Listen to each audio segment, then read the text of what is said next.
కన్యవారికి గనక చూసుకున్నట్లయితే మీకు ప్రస్తుతం 12వ స్థానంలో కేతు ఉంటూ 6వ భావంలో రాహు ఉంటూ ఈ కాలసర్ప యోగంలో గ్రహాలన్నీ కూర్చున్నాయి. మరలా ఈ కేతువు దగ్గరికి ఆగస్టు మాసంలో ఆగస్టు 15 నుంచి సెప్టెంబర్ 15 వరకు రవి కలిసి ఉంటాడు. నవంబర్ మాసంలో 1 నుంచి 25వ తేదీ వరకు గురుకేతువులు కలిసి ఉంటారు. దాని తర్వాత కేతువు లాభస్థానంలోకి, రాహు పంచమ భావంలోకి వస్తాడు.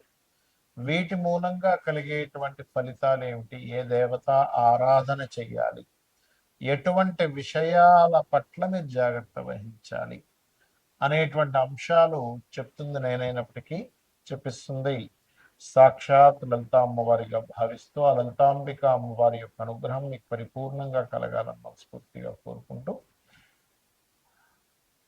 ఇక్కడ ఏంటంటే 12లో ఎప్పుడైతే కేతు ఉన్నాడో, అది కూడా కాలసర్ప యోగంలో ఉన్నాడో, మీరు పెట్టేటువంటి మదుపు ఇన్వెస్ట్మెంట్స్ అంటూ ఉంటాం, ఆ యొక్క అంశంలో చాలా చాలా చాలా జాగ్రత్తగా ఉండాలి, గుర్తుపెట్టుకోండి. అలాగే ఎప్పుడైతే రవి మనకి ఆగస్టు 15 నుంచి సెప్టెంబర్ 15 మధ్యలో 12వ భావంలో 12వ అధిపతి వస్తాడు, కాకపోతే కేతువుతో ఉంటాడు. దీనివల్ల ముఖ్యంగా బంగారం మీద కానీ, అంటే ఇన్వెస్ట్మెంట్ చేయాలనే ఆలోచన, అక్కడ బంగారం మీద ఇన్వెస్ట్మెంట్ చేయడం ఇట్లాంటివి జరుగుతూ ఉంటాయి. కాకపోతే చూసుకొని ఇన్వెస్ట్మెంట్ చేయండి. గవర్నమెంట్ కాంట్రాక్ట్స్ తీసుకునేటువంటి వారు ఇటువంటి విషయాల్లో సూర్య ఆలయాలకు వెళ్ళి అక్కడ ఏదైనా మీరు కనుక సేవ చేసినట్లయితే కూడా ఖచ్చితంగా బాగుంటుంది. అయితే 6లో ఉండే రాహు మంచివాడే, ఎంత కాలసర్పయోగంలో గ్రహాలు ఉన్నా కూడా 6లో ఉండే రాహు శత్రువుపై జయాన్ని ఇస్తాడు. కాకపోతే మీరు ఏదైనా సంతానం గురించి చేసే ప్రయత్న విషయాలలో మీరు నవంబర్ 25వ తేదీ లోపలే చూసుకోండి. నవంబర్ 25వ తేదీ దాటితే ఏమవుతుందంటే పంచమంలోకి రాహు వస్తాడు.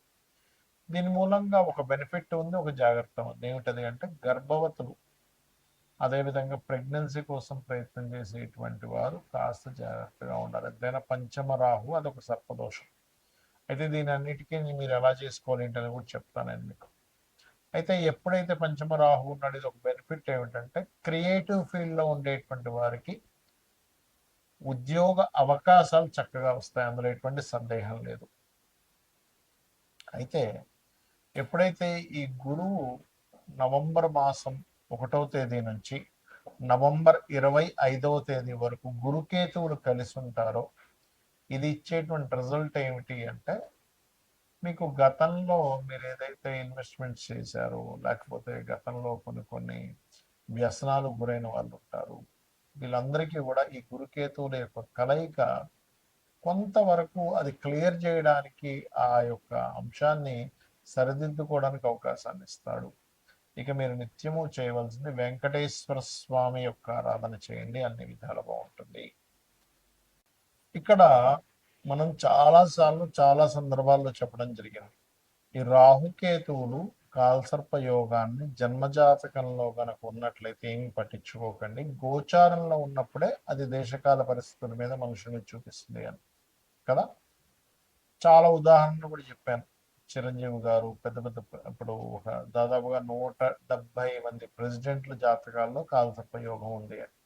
ఇది జన్మజాతకంలో ఉంటే మనందరం ఏంటంటే కాలసర్ప యోగం ఉంది, జీవితం ఏమైపోతుందేమో అనుకుంటూ ఉంటాం. మెగాస్టార్ చిరంజీవి గురు ఉందని చాలాసార్లు చెప్పాను. కాబట్టి ఇది ఎందుకు గుర్తు చేస్తున్నా అంటే నేను మీకు, గోచారంలో కాలసర్ప యోగం రావడం వేరు, జన్మజాతకానికి రావడం వేరు. గోచారంలో వచ్చినప్పుడు జన్మజాతకం మీద కొంత పర్సెంట్ పడుతుంది, ఒక 10 to 15%. దేశకాల పరిస్థితుల మీద 85% పడుతుంది దాని ఎఫెక్ట్ అనేది. అందుకే మనం ఇప్పుడు చూస్తున్నాం ఈ యుద్ధాలు అనుకోండి, ఇవన్నీ కూడా. అయితే ఇక్కడ ఎప్పుడైతే ఈ గ్రహాలన్నీ కూడా ఈ కాలసర్ప యోగంలోకి వస్తున్నాయో, దీని గురించి మీరు ఏం భయపడకండి. ఇది ఓన్లీ 10 to 15%. నేను చెప్పిన రెమెడీ చేసుకుంటే సరిపోతుంది, ఏది పర్సనల్ చార్ట్ విషయంలో. కానీ దేశకాల పరిస్థితుల్లో దీని యొక్క ప్రభావం ఉంటుంది.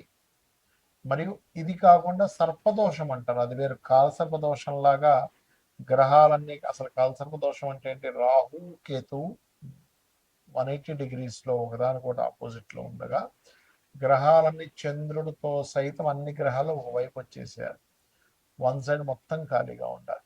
అలా లేకుండా కూడా కొంతమంది ఒక గ్రహం 2 గ్రహాలు బయట మీకు కాల్సర్ప యోగం ఉంది, దోషం ఉందని భయపెడుతూ ఉంటారు. అటువంటివి పట్టించుకోకండి దయచేసి.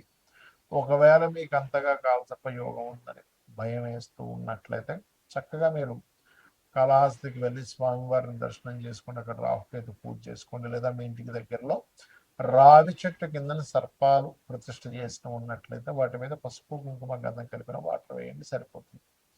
అయితే ఈ నార్మల్ సర్పదోషాలు ఏమిటి చూసుకున్నట్లయితే శనికేతువులు సర్పదోషం కలిసి ఉంటాయి. దీనికి ఏం చేయాలి పరిహారం కూడా చెప్తాను. కుజరాహువులు, శుక్రకేతువులు, రవిరాహువులు, శని రవి, కుజాబుధ, అదేవిధంగా బుధుడు కేతు, అది స్వల్పమే, పెద్ద కాదు. ఈ రకంగా కొన్ని కాంబినేషన్స్ ఉంటాయి. చంద్రుడు రాహు, అదేవిధంగా శని రాహు, స్తపత యోగం కూడా అంటూ, స్తపత దోషం అని కూడా అంటూ ఉంటారు. యోగము దోషం రెండు అంటూ ఉంటారు. ఈ రకంగా ఇది కూడా ఇస్తుంది. ఇది సర్పదోష సంబంధించిన కాంబినేషన్స్. దీనికి ఏం చేయాలి అంటే, మీకు దగ్గరలో ఇప్పుడు ఆలయాల్లో చూడండి రావి చెట్టు ఉంటుంది. రావి చెట్టు కిందని సర్ప ప్రతిష్ఠ చేసి ఉంటాయి. అక్కడికి వెళ్ళి వాటి మీద పసుపు కుంకుమ గంధం కలిపిన నీటిని అభిషేకంగా వేసి ఒక 11 ప్రదక్షిణాలు కానీ 21 కానీ 41 కానీ చేసి ఆలయంలో ఒక 5 నిమిషాలు కూర్చోండి. మీకు ఆ దోషం ఏదైతే ఉందో తొలగిపోతుంది. అందరూ చేయవలసింది, ఎందుకంటే కాలసర్ప యోగంలో గ్రహాలన్నీ ఉన్నాయి కాబట్టి. ఇక మరొక విషయం ఏంటంటే, ఎప్పుడైనా సరే ఈ కాంబినేషన్స్ ఉన్నప్పుడు మనం ఏదో అయిపోతుందని కాదు, ఆ యొక్క విషయంలో ఎటువంటి విషయం అంటే ఎటువంటి జాగ్రత్తలు తీసుకుంటే మంచిది అని. ఉదాహరణకి శనికేతువులు ఉన్నారు. మీరు వ్యాపారంలో మీ కాన్సన్ట్రేషన్ ఎక్కువ చేయాలి ఉద్యోగం కంటే కూడా. ఉద్యోగంలో ఎక్కువ కాన్సన్ట్రేషన్ చేస్తే అంత పెద్దగా కలిసి రాదు, ఉద్యోగం కూడా చేయబుద్ధి అవ్వదు ఈ కాంబినేషన్ ఉన్నప్పుడు. కుజరాహువులు ఉన్నారనుకోండి మీ జాతకంలో, వాహనం మీద వెళ్ళినప్పుడు ఎక్కువ స్పీడ్గా వెళ్ళకూడదు, అంటే సర్పదోషం ఆ రూపంలో అటాక్ చేస్తూ ఉంటుంది. చంద్రరాహువులు ఉన్నారు, నీటి ప్రదేశాలు వెళ్ళినప్పుడు జాగ్రత్తగా ఉండాలి. అతి మంచితనంతో నమ్మి ఎవరికైనా మనీ ఇవ్వడం ద్వారా, అది ముఖ్యంగా ధనస్థానంలో ఉంటే ధనం మోసపోవడం జరుగుతూ ఉంటుంది. అలా కాకుండా కుజబుద్ధులు ఉన్నారు, మనకు ఒక్కొక్కసారి అవతల వాళ్ళతో మనకి ఎటువంటి పని ఉంది, రిలేషన్ ఉంది, ఏమి తెలుసుకోకుండా ఆర్గ్యూ చేస్తూ ఉంటాం. ఆర్గ్యుమెంట్ జోలికి వెళ్లకుండా ఉండగలిగితే మీకు ఈ సర్పదోషం అనేటువంటిది ఇబ్బందిని ఇవ్వదు, గుర్తుపెట్టుకోండి. అలాగే శుక్రకేతువులు, అమ్మవారి ఆరాధన చేస్తే ఈ దోషం పోతుంది, సర్ప ఆరాధన చేస్తే పోతుంది, లేదా సర్ప ప్రతిష్ఠ చేసినా సరే పోతుంది.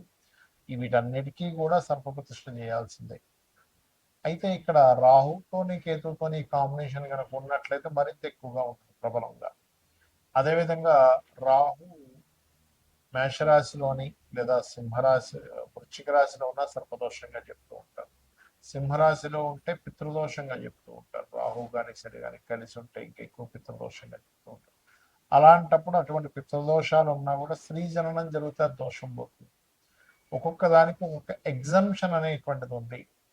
ఏమి చేస్తే ఏమి క్లియర్ అవుతుంది, లైఫ్లో ఎటువంటి మలుపు తిరిగినప్పుడు ఎటువంటి ఫలితాలు వస్తాయి అనేటువంటిది.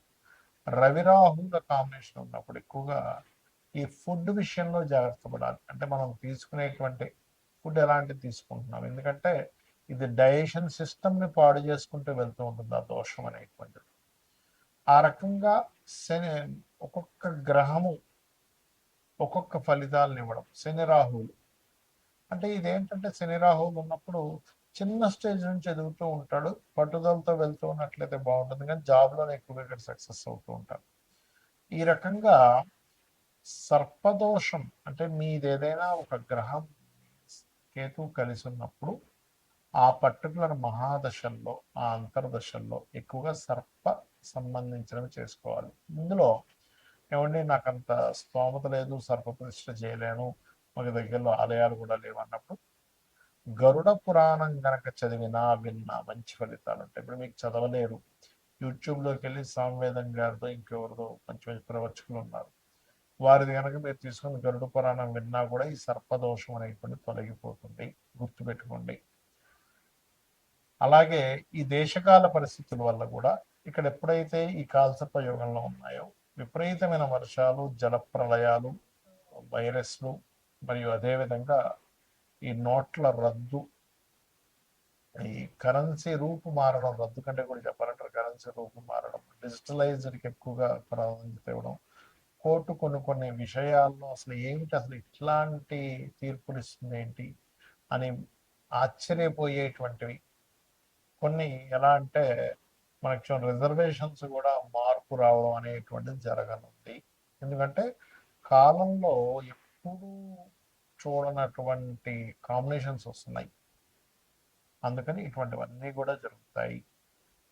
బికాజ్ ఆఫ్ ఇక్కడ ఈ కేతు ఎప్పుడైతే పంచమ స్థానంలో ఉన్నాడో ఈ సంవత్సరానికి రాజు గురువు అవుతున్నాడు, కేతుతో కలుస్తున్నాడు. కాబట్టి మన యొక్క ఏవైతే మనం రాసుకున్న రాజ్యాంగంలో అనేకమైనటువంటి మార్పులు జరగనున్నాయి. రాజ్యాంగంలో ఉన్నటువంటి ఆర్టికల్స్ ఏవైతే ఉంటాయో, మనం ఏవైతే పెట్టుకున్నామో కొన్ని కొన్ని ఆర్టికల్స్, అవన్నీ కూడా చాలా మటుకు ప్రక్షాళన జరిగేటువంటి యోగాన్ని ఈ రాహుకేతువులు, గురువు, రవి వీళ్ళందరూ ఇవ్వబోతున్నారు. శ్రీమాత్రే నమః.